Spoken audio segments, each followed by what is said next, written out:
For men, belly fat is one of the hardest places to get rid of. Most people turn to the treadmill or they turn to the Stairmaster. What if I was able to tell you that you could keep fat off with these 3 simple techniques?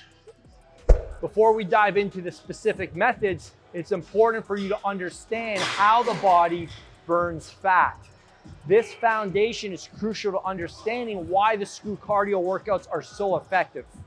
Without getting technical, and it doesn't need to be technical, understanding fat loss is as simple as fat equaling stored energy. Write that down. Fat equals stored energy. So if you're overweight, it's simply because you consume too much energy that your body doesn't need and that you're not burning off. So all we need to do is create a deficit. You have to burn more than you take in. How you do that actually matters because we want to lose fat and we don't want to lose muscle. Let's show you how to do that. Method number 1 is high intensity anaerobic activity with weights. What that means is anything without the presence of oxygen. So in the gym, we want to do heavy weights for high reps. Best way to do this is with barbell complexes, challenge-based circuits. This is the whole premise of my screw cardio workouts. So for instance, we take 5 barbell exercises, put them in a circuit, and then we do as many rounds as possible against a fixed amount of time. That is by far the most efficient way to burn fat because 1, this kind of workout keeps your muscle. It keeps your muscle metabolically active, and we know that muscle burns more calories at rest than fat does.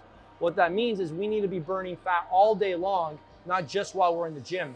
That's why we do high intensity anaerobic activity with circuits, complexes, things with heavy weights and high reps. That's step number 1. Second tip is a form of progressive overload. Most people think progressive overload is just adding more weight to the bar. Let's say we did this 5 exercise circuit for 5 rounds in 10 minutes. If I did 6 rounds in 10 minutes next week, that's progressive overload. If I did 5 rounds in 10 minutes, but with an extra 5 pounds, that's progressive overload. If I did the same weight, but in 9 minutes, that's progressive overload. So those are the 3 ways that we can increase the intensity of the workout to get more output from it. The whole premise of progressive overload in these workouts is to do more work in less time.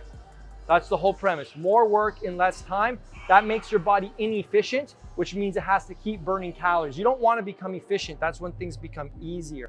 In the gym, we want things to be as inefficient as possible. That's where progressive overload falls into this type of training method. Third secret to keeping the fat off as you get older is managing the rest periods.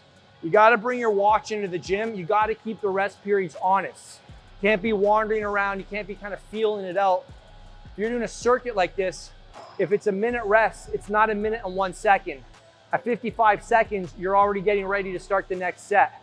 Next week, you may do the exact same workout, but the rest periods are now 50 seconds. And that's the complete change in the workout. Just that one variable can make all the difference in how much harder you have to work, which is what's going to help you progress.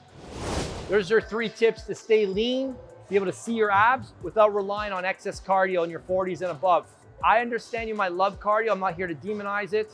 If you've been able to figure out how to incorporate cardio into your weight training routine and have a great physique, that's awesome. Most people do it completely wrong. I'd get it right with the tips I gave you today. Guys, at the end of the day, to stay lean in your 40s is very simple. You got to keep the weights. You got to have some structure and progression with the program. You got to make sure those rest periods are tight. And don't go crazy with the cardio. If you want to run a marathon for the first time in your life, that's a different goal. But if you want to maintain a lean and muscular physique, stick to this. Don't make this complicated. I know we live in a science-based era. Everybody's looking for all this fancy stuff. It's very, very simple as I gave it to you today. Hope you enjoyed. Let me know below. Don't forget, level up or you're going to level off.